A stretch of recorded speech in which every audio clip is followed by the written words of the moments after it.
ओम शांति। आज आपण मानकु मु नवरात्र विशेषता विषय शुणेबी।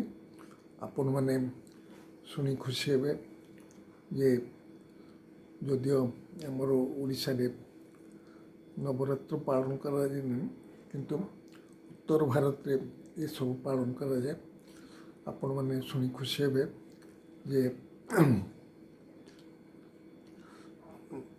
ये आमर आमर माने बाबा ये सृष्टि आसला पर ये सब उत्सव पालन हो ये सब उत्सव हमको उत्साह दूची। उत्साह दबार उद्देश्य आपण मैंने जानते जे जिते सब पर्वपर्वाणी होता माने खुशी रे अनुभव कर। तेणु कहबार कथा नवरात्रि शारदीय नवरात्रि विशेष भाव में आम ये विषय आलोचना कर आदिदेव ब्रह्मा एवं आदिदेवी माँ जगदम्बा सरस्वती यादगार आम ये सब नवरात्रि पालन कर सब कहते नवरात्रि पालन उद्देश्य कहते जे समस्ते ये नवरात्रि दुर्गांकर गोटे गोटे रूप प्रथम दिन ठू नवम दिन पर्यंत एवं शेष दशमी दिन विजय प्राप्त करके आम विजया दशमी पालन करछु। तेणु यह कहबार उद्देश्य जे आपण मैंने समस्ते निश्चित भाव नवरात्रि विषय किसी जानते नवरात्रि हूँ आमर विशेष भाव में बेंगल ओडिशा ये सब अंचल ये दुर्गा पूजा पालन करा जाए। दुर्गा पूजार अव्यवहित पूर्व ये उत्सव पालन करा था। प्रथम है शैलीपुत्र माने ये दुर्गांकर प्रथम रूप शैलीपुत्र माने पहाड़ ठारू शैल ठारू जन्म नहीं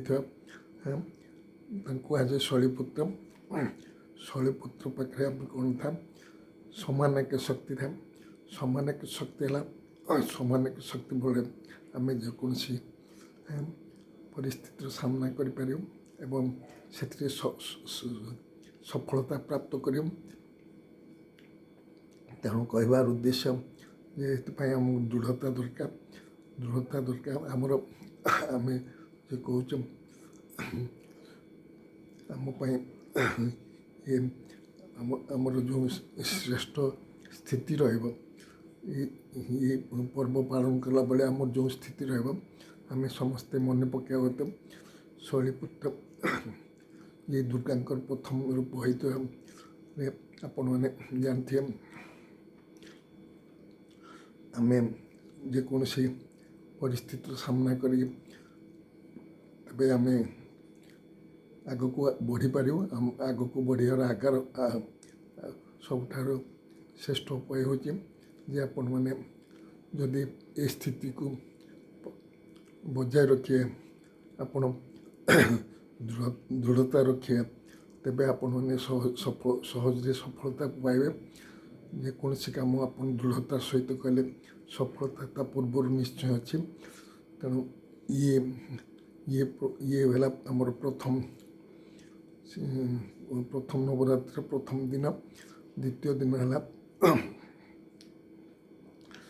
द्वितीय दिन को कौन कहते ब्रह्मचारिणी अर्थात से ब्रह्मचारिणी कहवाई आमको आमर मध्य शक्तिर परीक्षा में दवापाई जाऊँ आमको मध्य कौन करने ना आम जदि श्रेष्ठ भाव आमर चरित्र को आम तपस्या कर ब्रह्मचारिणी हवा तपरे रहा से आमर श्रेष्ठता श्रेष्ठ स्थिति दरकार। श्रेष्ठ स्थिति है आम मैंने ये आम जहाँ कौचे ब्रह्मचारिणी हवा ब्रह्मचारिणी कठोर तपस्या आम आम निश्चय भाव दरकार कठोर तपस्या न कले कौन मैं परमात्मा सहित जमी मिलन हो पारनी देह एवं देह को देहर संबंध को भूलिकी आम तपस्या कले यही फल सक्सेसफुल हम तेणु आपण मान कहवा उद्देश्य जे मान आम जो ब्रह्मचारिणी हम समस्ते जो पवित्रतार आधार ने तेरे आम निश्चय भाव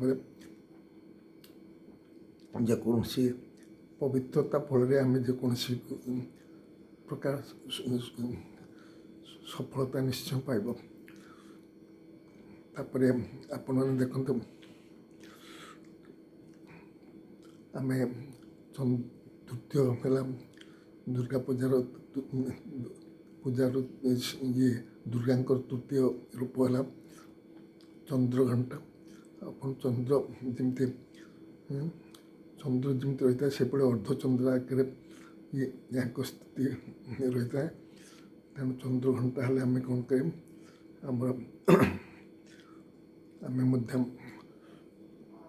आम साहस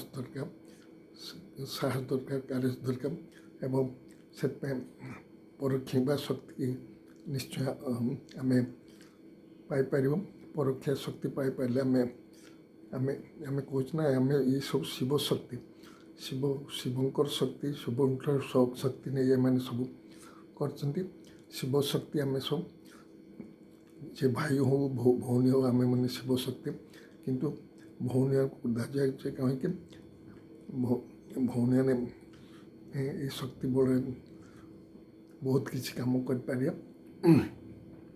तेणु आपण मैंने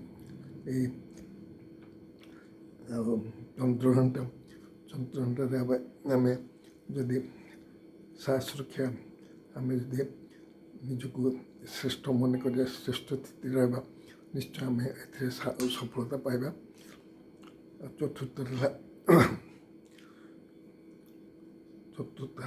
आम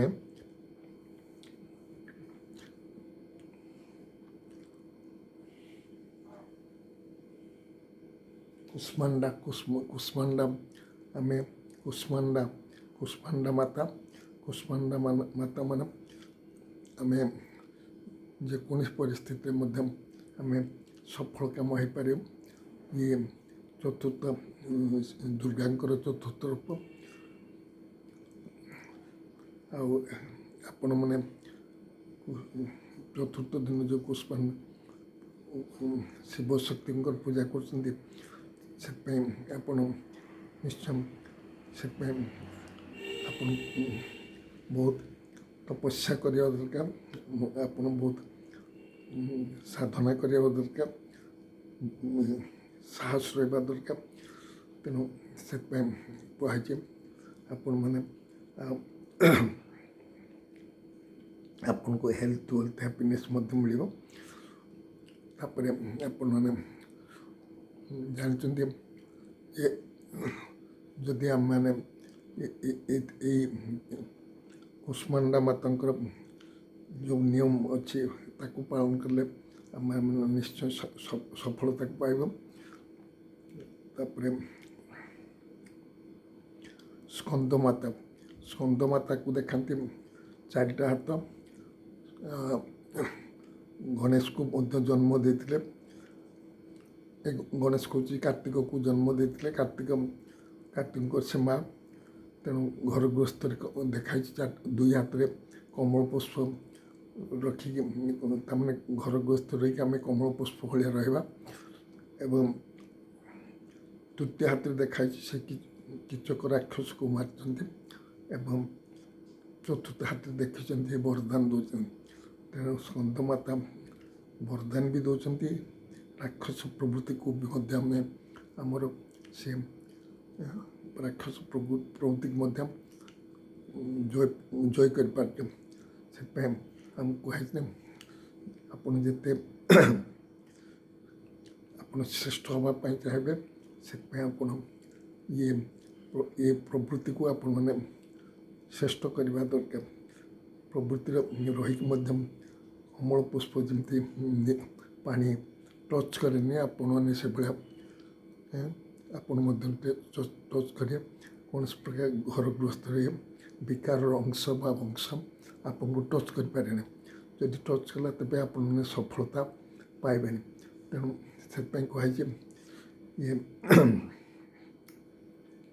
ଆପଣଙ୍କୁ ସେଥିପାଇଁ କୁହାଯାଇଛି ଯେ ଆପଣମାନେ ବିକାରର ବିଜୟ ପ୍ରାପ୍ତ କରିବେ, ତେବେ ଯାଇ ଶିବ ଶକ୍ତି ହେଇପାରେ।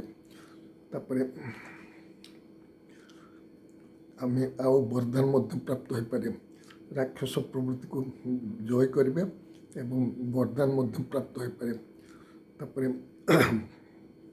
ତାପରେ ଯେଉଁ ଶକ୍ତି ଶିବ ଶକ୍ତିଙ୍କ ବିଷୟରେ କହୁଛ ସେ ହେଲା କାତ୍ୟାୟନୀ।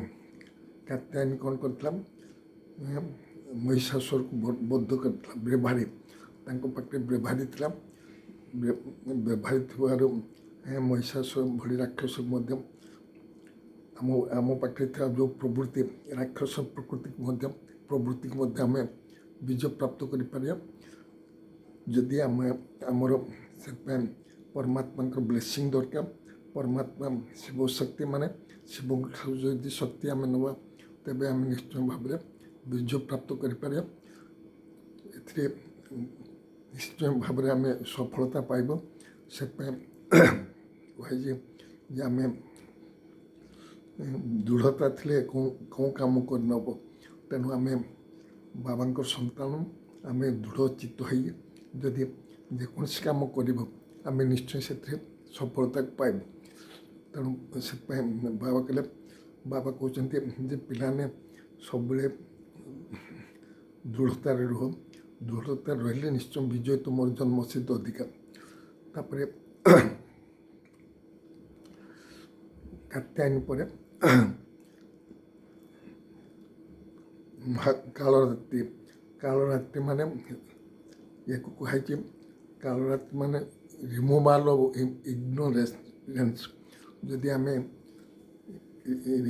ବିକାରକୁ ଜୟ କରିପାରିବ ତେବେ ଆମେମାନେ ମଧ୍ୟ ବିକାର ଉପରେ ଜୟଯୁକ୍ତ ହୋଇପାରିବ।